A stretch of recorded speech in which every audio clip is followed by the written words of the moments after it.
Some houses have stories to tell. Others keep their secrets tucked away under layers of dust and neglect. Then there are houses like ours, places that should have been left alone, untouched, forgotten. It was just a cheap rental, an old Victorian perched on the edge of town, crumbling and ignored by time. The landlord was this gaunt guy with hollowed-out eyes. When he handed me the keys, he muttered one thing: "Don't go into the basement." I laughed it off, figured it was rats or mold, some slumlord headache he didn't want to deal with. God, I wish it had been that simple. The place had been empty for years before my sister and I moved in. 2 floors, 2 kitchens, a whole history we didn't know or ask about. She claimed the downstairs, I took the upstairs, but she was hardly ever around, crashing at her boyfriend's place for days. So it was just me, alone in a house that never felt empty. Right from the start, it got under my skin. The silence was too thick and unnatural, and the upstairs was always colder than it should have been. The last tenants had bolted in a hurry, left their stuff behind like they meant to come back but never did. Furniture sat frozen in place, coated in dust, like the house was holding its breath, waiting.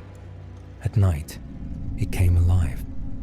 The walls groaned, the air pressed down on me, and the shadows stretched too long, too wrong. I told myself it was nothing, just an old house settling. But then came that night, the night I realized I wasn't alone. I was home by myself, sprawled on the couch, watching some horror movie. My part of the house was all open: living room, dining room, kitchen, one big space. The couch sat smack in the middle, so while I stared at the TV, my back faced this wide, dark void. I couldn't stop glancing over my shoulder. The quiet was suffocating, like a fog I couldn't shake. The TV's flickering light threw warped shadows across the walls, chairs and tables twisting into things they weren't. My nerves were shot. When the movie ended, I brushed my teeth, killed the lights, and crawled into bed. I don't know how long I'd been out when I woke up. At first, I thought it was just the house creaking again, but then I heard it. A voice, downstairs. It sounded like my sister. She wasn't supposed to be home, and it wasn't coming from outside. It was inside. I bolted upright, heart slamming against my ribs. Something wasn't right. Her voice sounded hollow, like a bad recording of itself. I stumbled into the hallway, flipped on the lights, and crept toward the stairs. Then I heard it again, my name. It drifted up from below, faint but clear. My skin prickled. I swallowed hard and called out, "What is it?" Nothing. Dead silence. I forced myself downstairs, fumbling for the foyer light. When it clicked on, the bulb hummed, casting a weak glow over an empty room. No sister, no boyfriend, no one. I edged toward her bedroom. The door was cracked open. I peeked in. Her bed was made, untouched, like always. Then a loud thud, heavy, deliberate, right behind me in the room. I spun around, breath snagging in my throat. It had been empty a second ago. My legs took over. I ran upstairs, slammed my bedroom door, and grabbed my phone with shaking hands. I dialed my sister. No answer. Morning finally came. My phone buzzed with a text from her. "Why'd you call me in the middle of the night?" I typed back fast.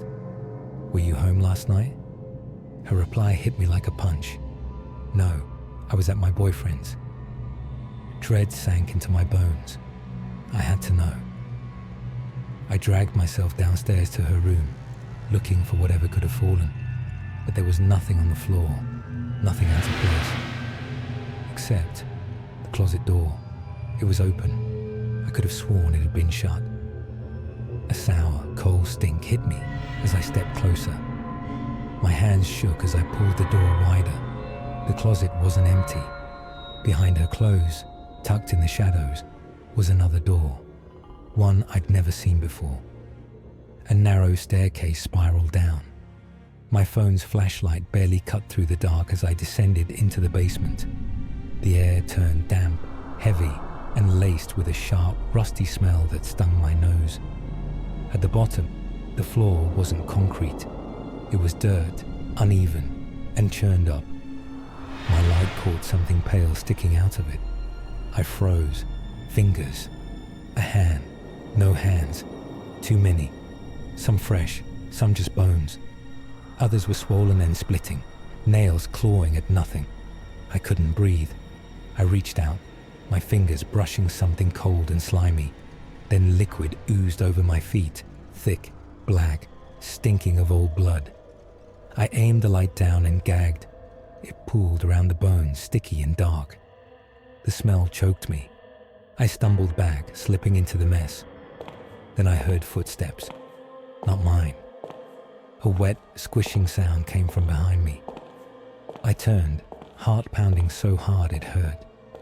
The darkness shifted. Something moved. It reached for me with an arm and whispered in that hollow, fake version of my sister's voice. "Why'd you come down here?" My light died. I ran upstairs, lungs burning. I hit the kitchen, gasping when I heard it again. "Make me some tea."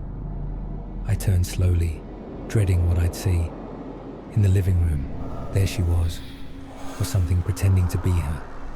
It sat there, smiling too wide, lips splitting at the edges, eyes just black holes. "Made me lemongrass tea," it said, voice warping into a low, sick laugh. My stomach dropped. Something was wrong. It looked like her. Same hair, same clothes. But the way it moved was off. The smile on its face was too wide, too forced. "Sis?" My voice came out small. "Is that you?"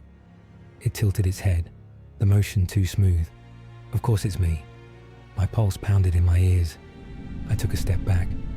"You're?" "Not her," I whispered.